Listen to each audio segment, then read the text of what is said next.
ಬಂಧುಗಳೇ ನಮಸ್ಕಾರ, ಹೇಗಿದ್ದೀರಾ? ನಾನು ನಿಮ್ಮ ಬಾಲಕೃಷ್ಣ ಬರಗೂರು. ಬಂಧುಗಳೇ, ಇವತ್ತು ಬರಗೂರಿನ ಆಂಜನೇಯ ದೇವಸ್ಥಾನದ ಹುಂಡಿಯನ್ನ ಓಪನ್ ಮಾಡಿದ್ದು. ತಹಸೀಲ್ದಾರ್ ಅವರ ಆದೇಶದ ಮೇರೆಗೆ ಕಂದಾಯ ಇಲಾಖೆಯ ಎಲ್ಲ ಅಧಿಕಾರಿಗಳು ಸಹ ಏನು ಸಂಬಂಧಪಟ್ಟ ಹುಲಿಕುಂಟೆ ಅಧಿಕಾರಿಗಳು, VA ಆಗಲಿ, RI ಆಗಲಿ, ಉಪ ತಹಸೀಲ್ದಾರ್ ಆಗಲಿ ಎಲ್ಲರೂ ಬಂದು ಹುಂಡಿಯನ್ನ ಓಪನ್ ಮಾಡಿ ಹಣ ಎಷ್ಟಿದೆ ಏನಿದೆ ಅಂತ ಹೇಳ್ಬಿಟ್ಟು ಎಲ್ಲಾನು ಒಂದು ಎಣಿಕೆ ಮಾಡ್ತಾ ಇದ್ರು. ಬಹುಶಃ ಇದು ಒಂದು 6-7 ವರ್ಷಕ್ಕೆ ಒಮ್ಮೆ ಈ ತರ ಮಾಡ್ತಾರೆ. ಒಂದು ಹುಂಡಿ ತುಂಬಿದಾಗ ಓಪನ್ ಮಾಡಿ ಇದನ್ನ ಎಣಿಕೆ ಮಾಡಿ ಅದು ಬರಗೂರಿನ ಏನು ಮುಜರಾಯಿ ಇಲಾಖೆ ಸೇರಿದಂತಹ ಆಂಜನೇಯ ದೇವಸ್ಥಾನದ ಒಂದು ಕೆನರಾ ಬ್ಯಾಂಕ್ ಅಕೌಂಟಿಗೆ ಈ ಹಣವನ್ನು ಸಂದಾಯ ಮಾಡ್ತಾರೆ ಅಂತ ಕೇಳ್ಪಟ್ಟೆ ನಾನು. ಬಹುಶಃ ಒಂದು ವಿಚಾರ ನಾನು ಇಲ್ಲಿ ಹೇಳಿಕ್ಕೆ ಇಷ್ಟಪಡ್ತೀನಿ. ಪ್ರತಿ ಸಾರಿಯೂ ಸಹ ಹಣವನ್ನು ಎಣಿಕೆ ಮಾಡಿ ಅಕೌಂಟ್ಗೆ ಹಾಕ್ತಾರೆ. ಬಟ್ ಒನ್ ಥಿಂಗ್ ಏನಪ್ಪಾ ಆಗಿದೆ ಅಂತಂದ್ರೆ, ಈ ಹಣನ ಮತ್ತೆ ಆ ದೇವಸ್ಥಾನದ ಅಭಿವೃದ್ಧಿಗೆ ಉಪಯೋಗಿಸುವುದಕ್ಕೆ ಆಗೋದಿಲ್ಲ. ಇದೊಂದು ವಿಪರ್ಯಾಸ ಅಂತ ನಾವು ಅಂದ್ಕೋಬಹುದು. ಯಾಕೆ ಆಗೋದಿಲ್ಲ ಅಂತಂದ್ರೆ, ಅದಕ್ಕೆ ಒಂದಷ್ಟು ಮಾನದಂಡಗಳಿದಾವೆ ಅಂತೆ. ಇದು ತಹಸೀಲ್ದಾರು ಮತ್ತು AC ಅವರು ಏನು ಸಂಬಂಧಪಟ್ಟ ಇತರೆ ಅಧಿಕಾರಿಗಳು ಸಹ ಅದಕ್ಕೆ ಪರ್ಮಿಷನ್ ಕೊಡಬೇಕು ಅಂತ ಒಂದು ಇಲಾಖೆ ಅಧಿಕಾರಿಗಳ ಹೇಳಿದಂತಹ ಒಂದು ಮಾತನ್ನ ಕೇಳ್ಪಟ್ಟೆ ನಾನು. ಇಲ್ಲಿ ಏನಾಗಿದೆ ಅಂತಂದ್ರೆ, ಬರಗೂರಿನ ಆಂಜನೇಯ ಸ್ವಾಮಿ ದೇವಸ್ಥಾನ ಹಿಂದೆ ನಾವು ಚಿಕ್ಕ ವಯಸ್ಸಲ್ಲಿ ಇದ್ದಾಗ ಒಂದು ದೇವಸ್ಥಾನ ಸುತ್ತಲೂ ಒಂದು ಆವರಣದಲ್ಲಿ ಒಂದು ವಿಶಾಲವಾದಂತಹ ಜಾಗ ಕಾಣಿಸ್ತಾ ಇತ್ತು ಒಂದು. ಜೊತೆಗೆ ದೇವಸ್ಥಾನದ ಕಟ್ಟಡ ಎತ್ತರದಲ್ಲಿತ್ತು.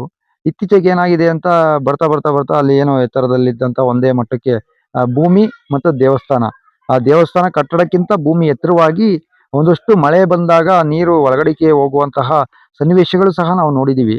ಇದೇ ಒಂದು 3 ವರ್ಷದ ಹಿಂದೆ ದೇವಸ್ಥಾನದ ಮಳೆ ಬಂದಾಗ ಒಳಗಡೆಗೆಲ್ಲ ನೀರು ಹೋಗ್ಬಿಟ್ಟಿದ್ದು. ಇದೊಂದು ಏನಪ್ಪಾ ಅಂತಂದ್ರೆ, ಈ ಹಣನ ತಂದು ಈ ದೇವಸ್ಥಾನದ ಅಭಿವೃದ್ಧಿಗೆ ಉಪಯೋಗಿಸ್ಬೇಕು ಅಂತಂದ್ರೆ ಇಷ್ಟೆಲ್ಲ ಒಂದಷ್ಟು ಅಧಿಕಾರಿಗಳ ಪರ್ಮಿಷನ್ ತಗೊಬೇಕು. ಆಮೇಲೆ ಇಲ್ಲಿ ಒಂದು ಕಮಿಟಿ ಸಹ ಇಲ್ಲ ಅಂತ ನಾನು ಅಂದ್ಕೋತೀನಿ. ಹಿಂದೆ ಕಮಿಟಿ ಇತ್ತು, ಈಗ ಕಮಿಟಿ ಡಿಸಾಲ್ವ್ ಆಗಿರ್ಬೇಕು. ಬರಗೂರಲ್ಲಿ ಇಂತ ಒಂದು ಕಮಿಟಿ ಮಾಡ್ಕೊಂಡು ದೇವಸ್ಥಾನ ಒಂದು ಅಭಿವೃದ್ಧಿಗೆ ಶ್ರಮಿಸಬೇಕು ಅಂತ ಹೇಳ್ಬಿಟ್ಟು ಬರಗೂರು ಜನತೆಗೆ ಒಂದಷ್ಟು ಮನವಿ ಕೂಡ ಮಾಡ್ಕೋತೀನಿ ನಾನು. ಬಟ್ ಕಮಿಟಿ ಇಲ್ಲ ಅಂದ್ರೂ ಸಹ ದೇವಸ್ಥಾನಕ್ಕೆ ಸಂಬಂಧಪಟ್ಟ ಅಧಿಕಾರಿಗಳು ಅಂದ್ರೆ ಈ ತಹಸೀಲ್ದಾರು, AC ಅವರು ದೇವಸ್ಥಾನಕ್ಕೆ ವಿಸಿಟ್ ಕೊಟ್ಟು ದೇವಸ್ಥಾನ ಯಾವ ಪರಿಸ್ಥಿತಿಲಿ ಇದೆ ಅಂತ ಒಮ್ಮೆ ನೋಡಿ ಅವರೇ ಸಹ ಇದನ್ನ ಅಭಿವೃದ್ಧಿಗೆ ಕೈ ಹಾಕ್ಲಿ ಅಂತ ಹೇಳ್ಬಿಟ್ಟು ನಾನು ಈ ಮುಖಾಂತರ ಅವ್ರಿಗೆ ಮನವಿ ಕೂಡ ಮಾಡ್ಕೋತೀನಿ. ನೀವು ನೋಡ್ತಾ ಇದ್ದೀರಾ, ಇಲ್ಲಿ ಒಂದಷ್ಟು ಹಣ ಎಣಿಕೆ ಮಾಡ್ತಾ ಇದ್ದಾರೆ ತಹಸೀಲ್ದಾರ್ ಆದೇಶದ ಮೇರೆಗೆ. ಏನು RI, VAಗಳು, ಗ್ರಾಮ ಸಹಾಯಕರು, ಗ್ರಾಮಸ್ಥರು ಸಹ ಇದರಲ್ಲಿ ಇದ್ದಾರೆ, ಪೊಲೀಸರು ಸಹ ಇದರಲ್ಲಿ ಇದ್ದಾರೆ. ಎಲ್ಲರೂ ಸಮ್ಮುಖದಲ್ಲೇ ಸಹ ಹುಂಡಿ ಹೊಡೆದು ಅಧಿಕಾರಿಗಳು ಇವತ್ತಿನ ದಿನ ಹಣ ಎಣಿಕೆ ಮಾಡಿ ಒಟ್ಟು ಮೊತ್ತ ಎಷ್ಟಿದೆ ಅಂತ ಹೇಳ್ಬಿಟ್ಟು ಈ ಸ್ಟೇಟ್ಮೆಂಟ್ ಅಲ್ಲೇ ಕೊಟ್ಟಿದ್ದಾರೆ. ನಾನು ಆ ವಿಡಿಯೋನು ಸಹ ಈ ವಿಡಿಯೋ ಜೊತೆಗೆ ಅಟ್ಯಾಚ್ ಮಾಡಿದ್ದೀನಿ. ಟೋಟಲಿ ಹಣ ನಾನು ಬರಗೂರಿನ ಕೆನರಾ ಬ್ಯಾಂಕ್ ಅಕೌಂಟ್ಗೆ ಕಟ್ಟಿ ಅದನ್ನ ರೆಸಿಪ್ಟ್ ಸಹ ಅವರು ಕಂದಾಯ ಇಲಾಖೆ ತಹಸೀಲ್ದಾರ್ ಅವ್ರಿಗೆ ಸಲ್ಲಿಸ್ತಾರೆ. ಹಿಂದೆ ಒಂದಷ್ಟು ಹಣ ಒಂದು ಸಮಥಿಂಗ್ ಒಂದು 14 ಲಕ್ಷ 13 ಲಕ್ಷ ಏನೋ ಆಗಿತ್ತು ಅಂತ ಕಾಣುತ್ತೆ. ಅದು ಪಕ್ಕ ನಿಖರವಾದ ಮಾಹಿತಿ ನಮಗೆ ಲಭ್ಯ ಇಲ್ಲ.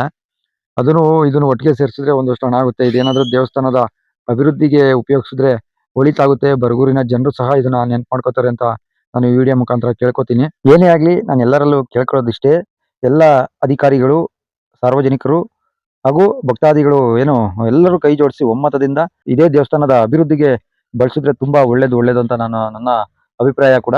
ಅಧಿಕಾರಿಗಳು ಸಹ ಇದನ್ನ ಸಂಬಂಧಪಟ್ಟ ಇತರೆ ಮೇಲಧಿಕಾರಿಗಳಿಗೆ ತಿಳಿಸಿ ಇಲ್ಲಿ ದೇವಸ್ಥಾನದ ವಾತಾವರಣದಲ್ಲಿ ಏನಿದೆ, ಯಾಕಂದ್ರೆ ಭಕ್ತಾದಿಗಳು ಇತ್ತೀಚೆಗೆ ಇಲ್ಲಿ ಜಾಸ್ತಿ ಬರ್ತಾ ಇದ್ದಾರೆ. ಅವ್ರಿಗೆ ಮದ್ವೆ ಕೂಡ ಇಲ್ಲಿ ನಡೀತಾ ಇದಾವೆ. ಆಮೇಲೆ ಅಲ್ಲಿ ಏನು ವಾಸ್ತವ್ಯ ಹೂಡೋದಕ್ಕೆ ರೂಮ್ಗಳು ಸಹ ಅವಶ್ಯಕತೆ ಇದೆ. ಅದನ್ನೆಲ್ಲ ಮಾಡ್ಲಿ ಅಂತ ಹೇಳ್ಬಿಟ್ಟು ನಾನು ಈ ಮುಖಾಂತರ ಎಲ್ಲರ ಪರವಾಗಿ ಮನವಿ ಮಾಡ್ಕೋತೀನಿ. ಹಾಗೆ ಇಲ್ಲಿ ಸ್ಟೇಟ್ಮೆಂಟ್ ಕೊಟ್ಟಿದ್ದಾರೆ ಟೋಟಲ್ ಎಷ್ಟಾಗಿದೆ ಅಂತ. ಆ ವಿಡಿಯೋನ ನೋಡಿ. ಯಾರಿಗೆಲ್ಲ ವಿಡಿಯೋ ಇಷ್ಟ ಆಗುತ್ತೆ ಲೈಕ್ ಮಾಡಿ, ಸಪೋರ್ಟ್ ಮಾಡಿ, ಹಾಗೆ ಶೇರ್ ಮಾಡ್ತಾರೆ. ನಮಸ್ಕಾರ, ನಾನು ನಿಮ್ಮ ಬಾಲಕೃಷ್ಣ ಬರಗೂರು. ಎಣಿಕೆ ಮಾಡಿ ಬ್ಯಾಂಕ್ ಕಟ್ಟಕ್ಕೆ ವ್ಯವಸ್ಥೆ ಮಾಡಿದ್ದಾರೆ. ಅವರ ಆದೇಶದಂತೆ ಈ ದಿನ ಬೆಳಗ್ಗೆ 11 ಗಂಟೆಯಿಂದ ಒಂದೇ ದುಡ್ಡು ಸಾರ್ವಜನಿಕರಿಗೆ ಓಪನ್ ಮಾಡಿ ನಾವು ಎಣಿಕೆ ಮಾಡಿದ್ವಿ. ಒಟ್ಟು ಮೊತ್ತ 11,92,390 ರೂಪಾಯಿ ಆಗಿದೆ. ಇದನ್ನು ದೇವಸ್ಥಾನದ ಉಳಿತಾಯ ಖಾತೆ ಕೆನರಾ ಬ್ಯಾಂಕ್ ಅಕೌಂಟ್ಗೆ ಕಟ್ಟೋದಕ್ಕೆ ಹೋಗ್ತಾರೆ. ಸರ್, ಓದ್ಸಲದ್ದು ಎಷ್ಟಿದೆ ಸರ್? ಹೊಸದು ನನಗೆ ಗೊತ್ತಿಲ್ಲ. ಹೊಸ ಬಂದಿದ್ದು ನಮ್ಗೆ ಗೊತ್ತಿಲ್ಲ. ಇಷ್ಟು 1,99,999 ಅಮೌಂಟ್ ಇದೆ. ಅದನ್ನು ಅಕೌಂಟ್ ಕಟ್ಟಿ ಇಲ್ಲ. ಈಗ ಇದನ್ನ ಇಲ್ಲೇ ಯೂಸ್ ಮಾಡ್ಬೋದಲ್ಲ ಇದೆ ದೇವಸ್ಥಾನ? ತಹಸೀಲ್ದಾರ್ ಮತ್ತು AC ಶ್ರೀ ಗ್ರೂಪ್ ದೇವಸ್ಥಾನಕ್ಕೆ AC ಇದ್ದಾರೆ, ಅವರು ಹೋಗಿರ್ತಾರೆ. ಅವ್ರ ಹಸ್ಬೆಂಡ್ ಅವ್ರು ಕಳಿಸ್ಕೊಡ್ಬೇಕು ಅಕೌಂಟ್ ದುಡ್ಡು ಕಟ್ತೀವಿ. ಜೀರ್ಣೋದ್ಧಾರ ಏನು ಮಾಡೋದಿದ್ರು ಎ ಸಿ ಅವ್ರ ಮುಖಾಂತರ ಆದೇಶದ ಮುಂದಕ್ಕೆ ಏನು ಮಾಡೋದು ಓಕೆ ಓಕೆ. ಯಾಕಂದರೆ ಹೋದ್ಸಲ ಆಗ್ತೀವಿ ಅಂತ ಹೇಳಿದ್ರು ದೇವಸ್ಥಾನಕ್ಕೆ. ಅದು ಗೊತ್ತಿಲ್ಲ ಸರ್.